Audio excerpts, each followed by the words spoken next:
Bonjour les amis et bienvenue à notre rencontre quotidienne. En ce mercredi, vous savez que durant 12 semaines, nos mercredis sont consacrés au message de l'au-delà. Et en ce 6e épisode, eh bien, je vous parle de petits... Parfois, c'est des petites choses qui nous arrivent. Et comme je vous dis parfois dans les vidéos, je ne demande rien. Ça arrive comme ça. Ça a toujours été comme ça. Je ne demande rien et les choses arrivent telles quelles. C'est ça qui est fantastique, cette magie que vous vivez, vous aussi. Nous ne demandons rien et les choses arrivent. On croise le chemin de quelqu'un, on entend une chanson, on lit un texte. Il y a quelque chose qui se passe, c'est magique. Et c'est ça les messages de l'au-delà. Et oui, je vous explique dans ce 6e épisode comme quoi que il m'est arrivé de dire des choses et quelques secondes après, les entendre. C'est magique. Alors, je vous propose le 6e épisode, les messages de l'au-delà, parce qu'ils viennent vraiment de l'au-delà, c'est-à-dire de notre monde physique. Et c'est spectaculaire et génial. Et vous le savez, vous êtes plusieurs à avoir vécu ces expériences. Je vous souhaite une belle écoute.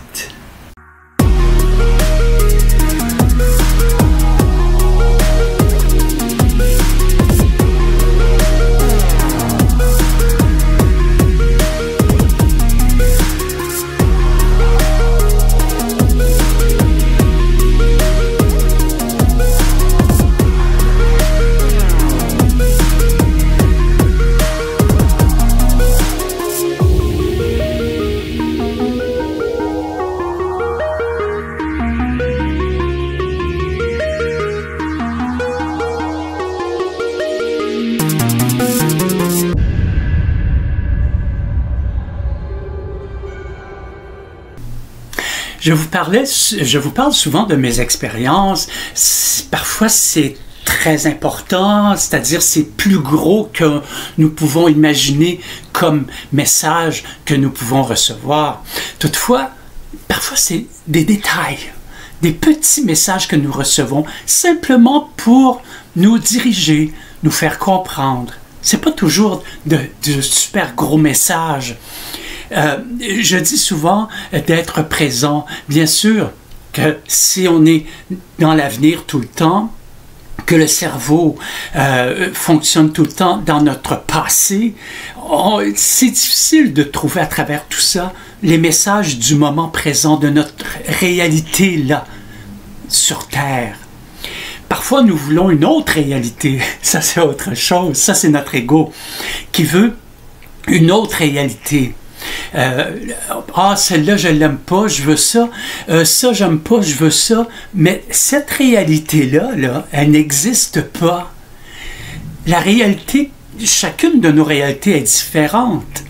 Mais elle est la même au moment présent. C'est-à-dire que nous tous et toutes, au moment présent, notre réalité, elle est ce qu'elle est, selon d'où nous venons, ce que nous avons appris, ou notre sensibilité. Et est-ce que vous êtes présent? Est-ce que je suis présent? Ça fait toute la différence. Bien entendu que parfois c'est des petits détails comme ça. Je vous donne une idée. Lors de la COV, mon coloc ne travaillait pas parce qu'il travaillait chez un traiteur et vous savez que les premiers qui ont fermé, ce sont les restaurants et les traiteurs. Alors, et même le traiteur où il travaillait, il a fermé ses portes parce qu'il était sur le bord de la faillite du fait que, oui, le gouvernement aidait, mais n'aidait pas suffisamment pour garder des commerces ouverts. Bref, le temps qu'il était encabané, qu'on nous a mis en prison, eh bien, lui, c'est un amateur d'émissions. Il aime beaucoup écouter la télé. Et parfois, j'allais m'asseoir dans le salon et j'écoutais avec lui. Je donne un exemple. The Price is Right. Vous savez, c'est des gens qui doivent donner le prix de tel truc, puis il y a des jeux que les gens doivent deviner ou autre. si je vous disais que les jeux et ainsi de suite, je le disais clairement, c'est ça, ça, ça. Et à un moment donné, mon coloc n'aimait plus ça parce que il avait plus de plaisir à regarder l'émission. C'est pas que j'arrivais une fois de temps en temps, là. Ah, une fois de temps en temps, oh, ça peut être bon. Mais c'était tellement précis, c'était tellement ça. Moi-même, je vous le dis, là, puis encore, ça m'arrive encore aujourd'hui, pourtant je suis habitué. Je reçois des messages, puis je suis surpris, mais vraiment surpris. Mais lorsqu'il écoutait une émission en français, eh bien, genre un téléroman ou une télésérie, parfois j'allais m'asseoir pour voir comment ça évoluait, tout ça. Je restais pas longtemps.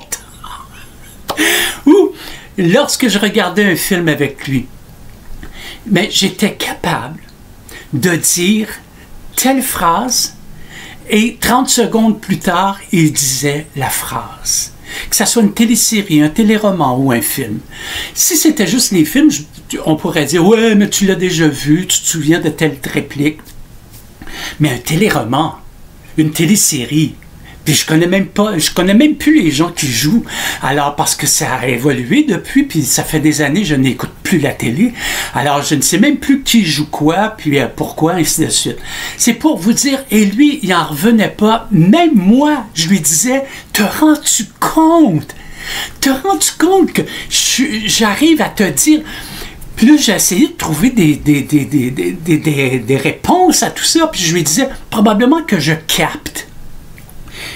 Nous sommes des ondes et il y a des ondes qui circulent. Moi, j'ai l'impression que je captais les ondes avant même que ça passe à la télé. C'est l'impression que j'ai parce que je ne vois pas comment je pouvais deviner ça. Et ce qui est ennuyeux avec moi, ça j'ai arrêté, je l'ai fait une fois. C'est que mon coloc regardait un film, je viens m'asseoir, il reste à peu près une demi-heure du film, vous savez, c'est le sprint, c'est la fin, et après 5 minutes que j'ai regardé le film, je lui dis « Ah, il va arriver ça à la fin. » Lui, il dit « J'espère que non, parce que tu viens de m'offrir mon film. » C'était la finale. Puis c'était un film que je n'avais pas vu, que lui avait vu au cinéma. Déjà, moi j'ai jamais vu, j'écoute pas la télé, j'ai pas vu de film là. Donc, c'est ça, je capte comme ça beaucoup de choses. Des fois, c'est des détails. Je vous donne un autre exemple. Je me promène avec un ami, j'ai à peu près 15 ans. Et je m'arrête devant une partie de balle molle. C'est comme pour les Européens, là, c'est comme le baseball, sauf la balle est plus grosse. Alors, mais c'est les mêmes règles. Alors, là, je regarde, et puis, je dis à mon ami, mais ça sort tout seul, hein, comme je vous ai dit dans une vidéo précédente, je dis, lui, là, il va frapper la balle, puis il va courir au deuxième, mais il va arriver tellement serré, mais tellement serré. Il frappe la balle, il court le premier, il s'en va au deuxième, puis il a glissé pour arriver au deuxième. Et l'arbitre a dit... Il est sauf, il est bien, il est bon. Non, ça criait, ça chialait autour de l'arbitre parce que c'était tellement serré. Voyez-vous, c'est des trucs comme ça. C'est parfois des banalités, mais ça sort tout seul, ça monte comme ça. Une fois, ma mère joue à un jeu avec des membres de la grosse famille. Et puis un jeu de société. Et puis là, j'ai une de mes sœurs qui était pour gagner, mais seule ma mère, dans ceux qui jouaient, pouvait enlever son pion avant qu'elle rentre, pour qu'elle puisse recommencer le jeu. Alors, et là, ma mère, elle avait besoin d'un 8. Et ça se joue avec un jeu de cartes. Hein? Alors, 2, alors tu avances de 2. Valet avance de 11. Et là, elle avait besoin d'un 8 pour battre ma sœur. Et moi, je suis là, comme ça, juste pour regarder ce qui se passe comme jeu. Et là, ma mère, elle me dit, elle demande, elle dit, ça me prend combien là pour enlever le jeton là de Réjeanne? Eh bien, ça te prend un 8. Et puis, il lui restait 3 cartes à ma mère. Je dis, mais t'en as un 8. Là, les autres ont dit, tu dis pas un mot.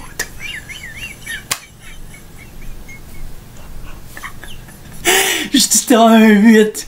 Elle dit, ah oui? Je dis, oui, oui, oui. Puis là, elle dépose sa main sur une. Je dis, t'as un 8, mais là, elle a su que c'était pas ça. Elle a pris la carte du milieu. Je dis, je ne dis plus rien parce que les autres chialent. Alors, je dis, non, je dis plus rien. J'ai même plus besoin de dire un mot. Alors là, elle a su que c'était la carte du centre. Elle l'a tourné, c'était un 8 de pique, puis je m'en souviens. Un 8 de pique, puis elle a été bouffée. En tout cas, ça a été... C'est tous des petits trucs comme ça. Vraiment des petits trucs comme ça. C'est pas toujours comme je vous dis. Et puis portez attention parce que ça vous arrive également. Et je vais vous raconter une histoire juste pour vous dire que ça a commencé très tôt chez moi de capter dans la prochaine vidéo, là, la numéro 7, je vous parlerai des gens qui me sont apparus. Alors, parce que ça arrive à beaucoup de gens même. Les gens n'osent pas parler. Vous voyez, c'est ma 7e année que je fais de la vidéo et c'est la première fois que je vous parle de tout ça. Pourquoi? Parce que je me sens prêt. Parce que j'ai reçu le message comme quoi je pouvais partager tout ça avec vous et que je ne passerai pas pour un fou parce que les gens sont beaucoup plus ouverts là-dessus et plusieurs ont des expériences personnelles sur le sujet. Alors c'est pour ça. Et là, je vous raconte une histoire que j'avais 16 ans. J'étais au secondaire, à l'école secondaire. Et puis, j'étais dans une classe X là, pour apprendre le français, les maths, ainsi de suite. Et la professeure, elle nous dit, aujourd'hui, nous avons une rencontre spéciale. C'est 2 hommes qui viennent nous parler de la drogue, comme quoi il ne faut pas consommer, comme quoi qu'il ne faut pas... et ils viennent parler de leur expérience. Et c'est 2 sorties de prison d'ailleurs, parce qu'ils ont été souvent pris à vendre des drogues, ils ont fait quelques années de prison. Alors à ce moment-là, bien précis, 16 ans, j'étais vraiment, vous savez, l'adolescence, hein, je ne savais plus où, parce que j'étais ostracisé, qu'on dit, plus, du fait que j'étais très grand et gros. J'étais gros comme ça, j'étais maigre. Alors je me faisais, pas plus que taquiner, je me faisais souvent frapper même par des jeunes autres.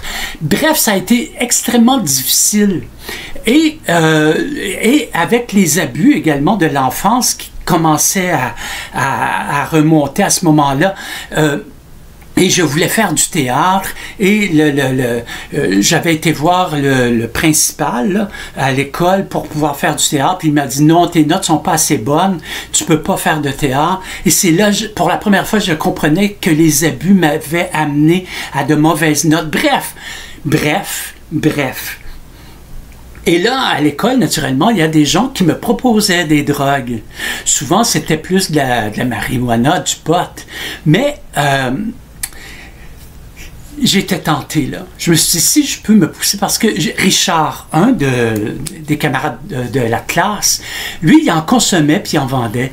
Puis il me disait, si tu savais comment ça me fait du bien, surtout le soir pour dormir, ça me calme, ainsi de suite.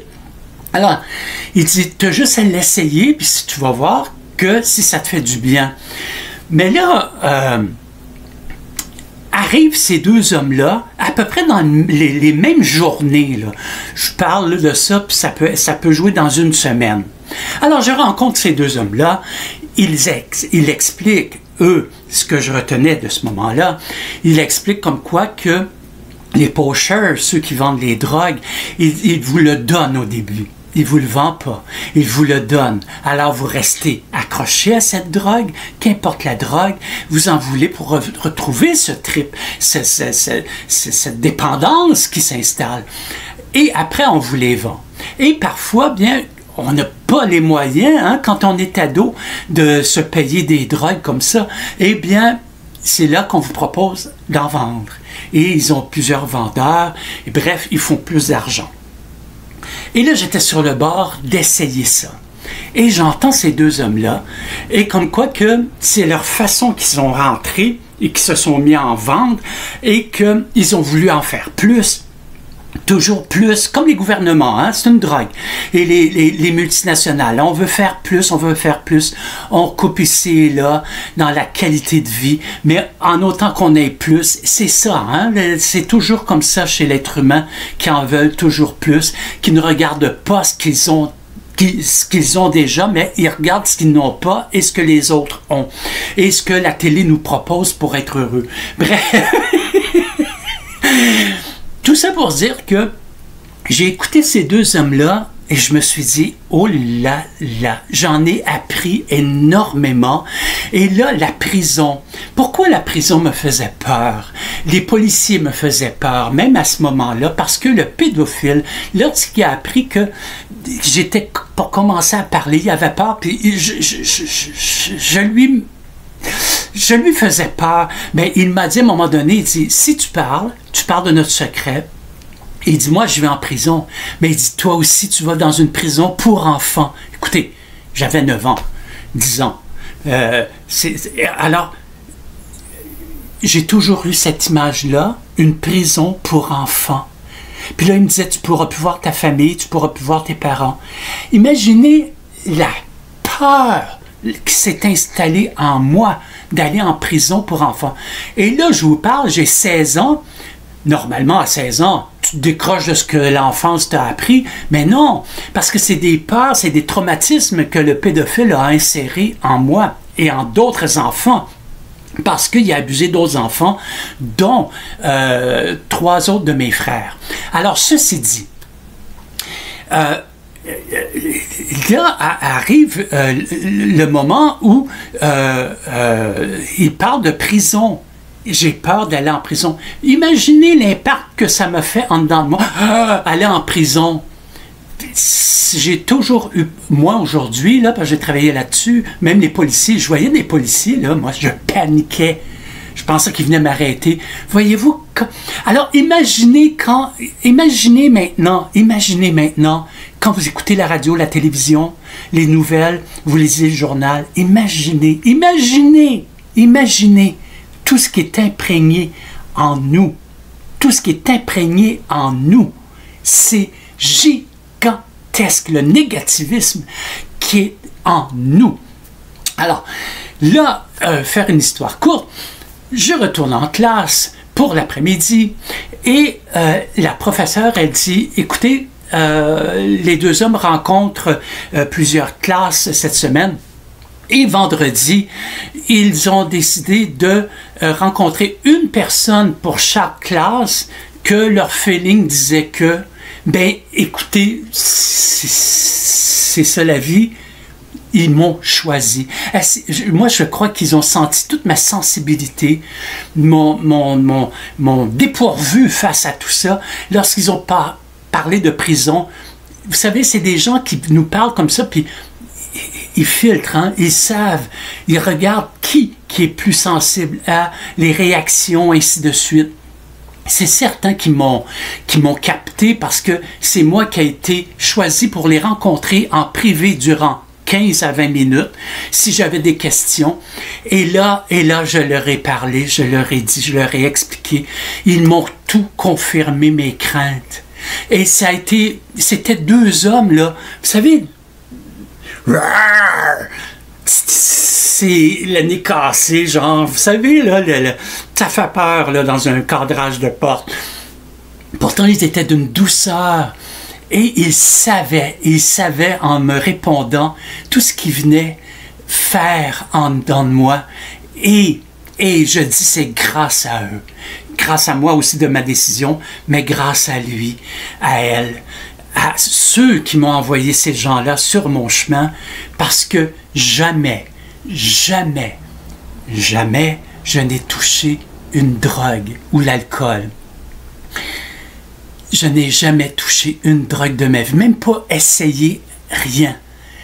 Et pour ça, pour moi, là, ça m'a apporté un équilibre avec ces deux hommes-là qui fait en sorte que j'ai pu passer à travers des traumatismes, dont la dernière agression, sans consommer de drogue. Ce n'est pas parce que je n'ai pas eu l'envie pour me quitter le tout.